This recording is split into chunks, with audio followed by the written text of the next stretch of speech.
Well, thank you very much for your kind invitation to the Creative Coalition campaign, and good morning to everyone. As you can see, I have been crazy enough to announce that I will give my speech in English. So first of all, I just want to excuse for the probably many mistakes I'm going to make in my words. Secondly, I want to say Nick Coward, that I hope Chelsea wins Barcelona. And this is not because I am against my country, it's because I am a Real Madrid hooligan. Okay, so good luck. Okay, we find ourselves in a change of an era. Almost nothing is communicated these days, if not via the internet. We are witnessing a genuine transformation of a classic cultural production and distribution model based on tangible media towards a new, almost totally digital reality. To be able to deal with these changes, we need a common response, one that is both quick and efficient on a global scale to protect intellectual property rights. The opportunity for many people is spread out around the globe to enjoy content instant and simultaneously and at minimal cost has opened the way for the proliferation of innovative social networks which are transforming society, economy, and culture as we know them. This new economy is where the knowledge and creativity management become key, bringing about the transformation of the cultural and creative industries towards new business models. The digital revolution is already providing excellent opportunities for the creation and worldwide exposure of cultural and entertainment content that we can all benefit from, creators, consumers, and intermediaries. But any opportunity also comes with some threats. In this case, this new economy has brought new methods of violating intellectual property rights, which take place through the services offered by the information society itself. The unfair competition which illegal content trafficking represents is inhibiting musical, audiovisual, and literary production and creation. The unauthorized exploitation of creative works, thanks to the wrongful use of new technologies and infringement of the law and of the principles established in our legal systems, is causing substantial economic and job losses in many countries in such a key industry as the cultural sector. An adaptation and updating of the regulation of intellectual property is required to deal with the changes brought about by new technologies in their exploitation and use in order to guarantee, firstly, the protection of intellectual property against the background of new technologies, but also, and secondly, other aspects which facilitate new business models and dissemination of the works, always maintaining the basic principle of control over the work in favor of the author and his or her heirs. A national policy regarding culture must take into account the right of access to culture as well as the economic dimension of the cultural industries. From their economic dimension, the cultural and creative industries are an ever-growing source for the creation of wealth, employment, and economic development and progress in general. However, the lack of rapid response to technological changes has not stopped from spreading the practice of unlawful access to cultural content outside of the legal offerings of the cultural industry. No country is an exception as far as the problem of piracy is concerned. Unfortunately, there is a high level of social tolerance towards the practice of downloading illegally.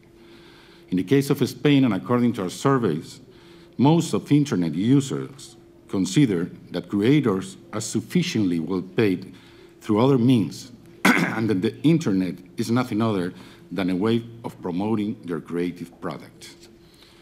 Also, it is worth mentioning here that the majority of internet users in Spain are not capable of telling whether the price of legal digital content is expensive or cheap. Also, it should be noted that there is a serious lack of information about cultural and leisure content available to be downloaded legally on the internet, not only amongst the population at large, but even among those who regularly download content. Therefore, one of the fundamental elements to ensure the correct functioning of the system must involve informing our citizens about this problem and promoting the practice of downloading legally, something that the government I represent is currently working on. The fight against piracy is a key factor in stimulating creation and research in a country like Spain, which over the centuries has been a home for artists, thinkers, and scientists. The expressive force of Velázquez, Goya, or Picasso, the literary talent of Cervantes, Calderón de la Barca, or García Lorca, the treasures of our sculptors, architects, and musicians, or the imagination and creativity of cinema directors such as Buñuel, Berlanga, and the recent BAFTA Award winner, Pedro Almodóvar, are just some examples. In our times, without the relevant protection measures, maybe some of these creators would not have been able to develop their talent, and their works of art may not have been available. Spain possesses a wide, diverse, and intensive structure of cultural industries, which include strong sectors such as books, music, cinema, or video games. The creative drive, the potential of our cultural industries, and the value of the Spanish language equate to quite significant economic assets. Just as an example, Spain has one of the most powerful publishing industries in the world, creating employment, direct employment for over 30,000 people. The use of legal online supply is growing in Spain, consistent with the 2011 report from the Spanish digital content industry. According to these figures, the digital distribution market for music in Spain reached 41 million in 2010, with a growth rate of 19.8% compared to 2009. This year, the income earned through subscriptions to streaming services, 11.7 million, has been particularly notable, as well as the earnings from advertising in streaming services, which are free for users, 10 million. Furthermore, new forms of music distribution, which have become very popular in Spain, stand out, such as digital musical content for mobiles. Specifically, sales of smartphones with the capacity to play music files earned revenues reaching 724 million in 2010, an increase of 49% compared to 2009. The video games industry continues to be one of the most dynamic digital content markets in Spain. The new business models keep on growing in terms of number of users as well as in terms of earnings. And on the other side, there has been an obvious reduction in the video rental business and the sales of films. In 2010 and 2011, new online distribution services for audiovisual content were launched, connecting the internet with the main screen in our homes, the television. Services such as STV, set-top box, have opened up new possibilities for the distribution of films directly through the TV set. For all these reasons, and within the framework of this global transformation of the production model which I talk about, Spain has a solid commitment to defend intellectual property and is consequently acting decisively in all fields where its future is being determined, in the establishment of the new model and its interrelation with the cultural industries, in the design and application of European and international regulations, in the battle of the national authorities against piracy, and in the dissemination among citizens of a pedagogical thinking which would minimize the lack of social disapproval regarding intellectual property violation. To see a Spanish regulation, we have to start with the statement that the Spanish Constitution protects freedom of expression as well as the right to literary, artistic, scientific, and technical production and creation. The main purpose of my speech is to explain the new legal framework which has existed in Spain since March 2011, the Sustainable Economy Law, in a translation I'm improvising, La Ley de Economía Sostenible. This new legislation establishes judicial and administrative proceedings to re-establish legality, targeting internet sites with content which infringes intellectual property rights. This regulation endeavored to combine the right of access to culture and to freedom of information with respect for author and creator copyright. It is essentially about combining two liberties, the freedom to live from what one has created and the freedom of expression and information on the web. The aim is to prevent a number of web pages from making a profit from or causing net worth losses without having a license or contract to circulate, exploit, or commercialize creative works. I want to emphasize that the new regulations do not entail any penal sanctions for users or even any direct civil consequences for individuals. They only go after owners of information society services who infringe intellectual property rights, but do not affect under any circumstances the following: end users of the internet, pages that use content which is licensed or protected by the boundaries of intellectual property rights, content which is protected through freedom of expression and information. The chosen instrument for implementing effective checks relating to these practices is of an administrative nature and falls under the remit of the so-called Intellectual Property Commission. This commission is attached to the Ministry for Education, Culture and Sport and acts upon a request to issue an administrative resolution, never to be executed without prior pronouncement by a judge. This resolution proposes for the illegal web content to be withdrawn from the internet or for the web page that is infringing copyright to be taken offline. Taking sites offline will only occur in the most serious or repeated cases or where an isolated withdrawal of the illegal content may not be possible. Before any administrative or judicial decision is made, the web page will have the chance to withdraw the illegally uploaded content, or instead to contend that it does indeed have the rights to circulate or exploit that content. The main web pages which repeatedly violate copyright law are controlled by around 10 companies, and more than half of these are hosted on servers in the United States. Through these proceedings, it is hoped to prevent these sites that do not possess a license or a commercial agreement to circulate, exploit, or commercialize creative works from making a profit or causing net worth losses.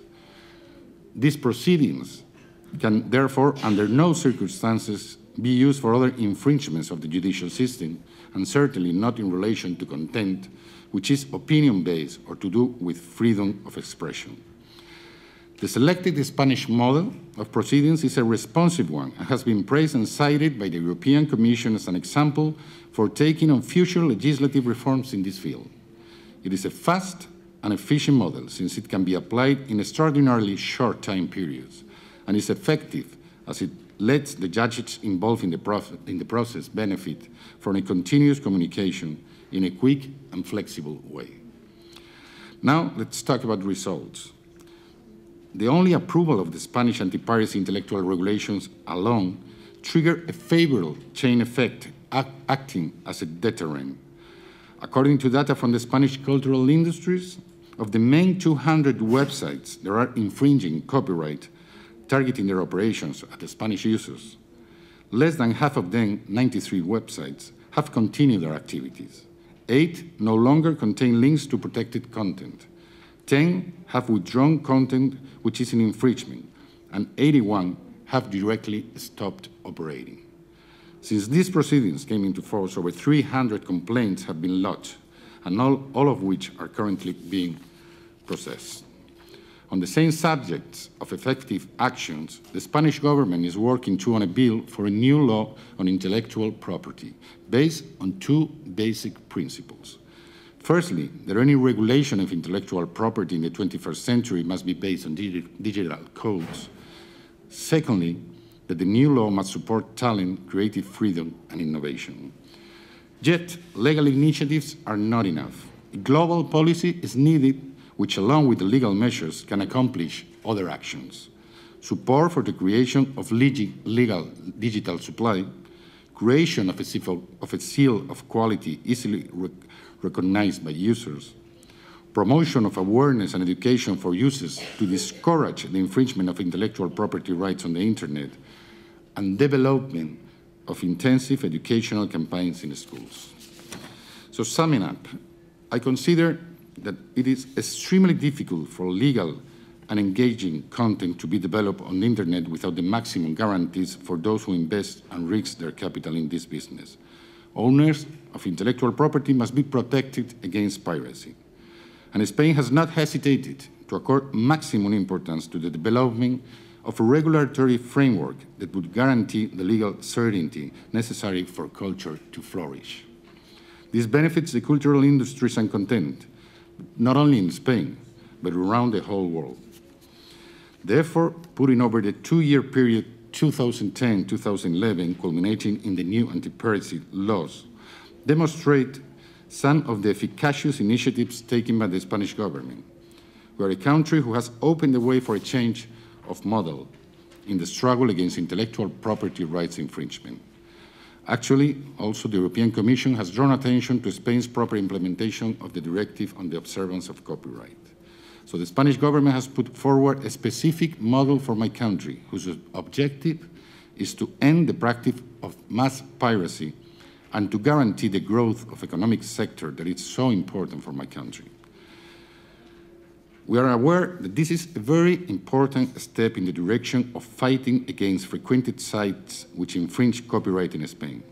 However, passing this new regulation does not mean that all piracy in Spain will be abolished. And in this sense, new measures, whether legislative or non-legislative, will need to be driven through in the future to carry on the work begun in this area. But it is very important we all take conscious that this task must be a global one. No government can take it on alone without the support of international collaboration. The actions of each government will have an impact on reducing the infringement of intellectual property rights beyond their own borders, as has been observed since the approval of the new Spanish legislation, the French Adopi law, or the actions taken by the US against mega-upload. Ultimately, and here I will conclude my talk, we are facing a global problem that requires global and innovative responses, coordinated with the involvement of each and every one of our countries. This is the direction that we must follow, and is without doubt the one Spain is opting for. We're here today in the David Lean room. Sir David Lean, was a founding member of the BAFTA back in 1947 and its first chairman. He was also the director of the best film versions of the works of Charles Dickens, who we remember in this bicentenary year of his birth, and who was one of the first defenders of copyright in the world of literature. And that takes me to a line that appears in chapter 10 of Oliver Twist, and I quote, "There is a passion for hunting something deeply implanted in the human breast. Our mission, the mission of every one of us, is one day to have transformed this illegal hunting instinct, typical of pirates, into a passion for a legal enjoyment of leisure and culture." Thank you very much.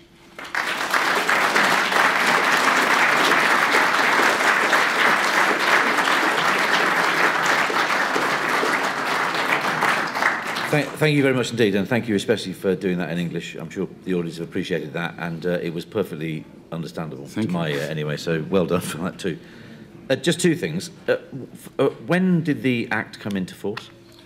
Now is when everybody realized that I don't understand your question. I don't realize. Where's No, it entered into force in March 2011. March 2011, so it's been functioning for a year now. Not really. I mean, it was, you know, we went in Spain through a change of government. So this is a bridge law between the socialist government and the conservative government we have now. So in fact, and to be absolutely honest, it's only been working for a few months right now. Did all parties agree? Yeah, it was approved by all parties. I think it was something like 93% of the parliament who supported it, which is something not very usual in our parliament. So when you said that simply bringing the Act into force resulted in, of the 200 and something websites that were linking to or carrying pirate content, that many of them stopped doing it. Of the American-based websites, did they stop doing it? No, obviously the American websites are the ones that are more active because they feel more protected. The servers are out of our country, so they are waiting for our capacity to act against them. So they haven't voluntarily done it? Some of them, but not all of them. Most of the ones cited in American servers are still working. The reason I ask that is because next we're going to have two speakers from the USA, so we'll get a sense of that. That would be good. And you said that there were in your regime, as it were, there is no penal sanction on individuals. If a complaint is made about a website carrying illegal content, who is the action taken against, and who pays for it? The action is taken against the web, I mean, against the information. The idea is that we have, once a judge says there's an illegal content in a website, we have the power to stop, to remove that content. I mean, to act against the I don't know how to say, the master of the web, but not against his person, but on the obligation to... So it's the website? It's a website. Or the internet service provider? No, we're mainly chasing the content. The only thing is that the only way to chase a content is to contact the operator. I don't know how to say that, the company. Okay.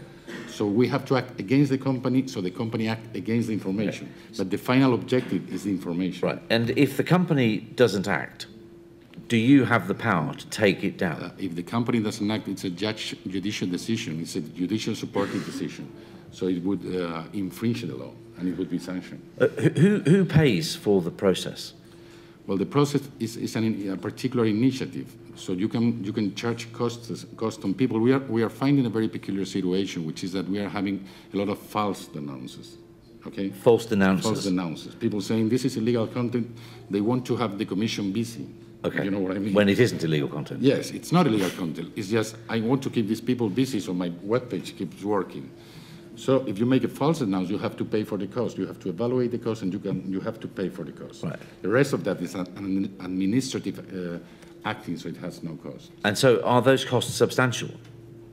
Well, it depends on your economy, but it's an uncomfortable penalty if you make a false announcement, yes. So if you accuse somebody, a website, falsely of carrying illegal or unlawful pirate content, and the commission finds that that's not supported, then you pay the costs. Yes, because you are sanctioned. Okay, but if you're a website that is carrying content and someone says and the commission says we want to look at your prove to us that it's not pirate, does that website pay costs?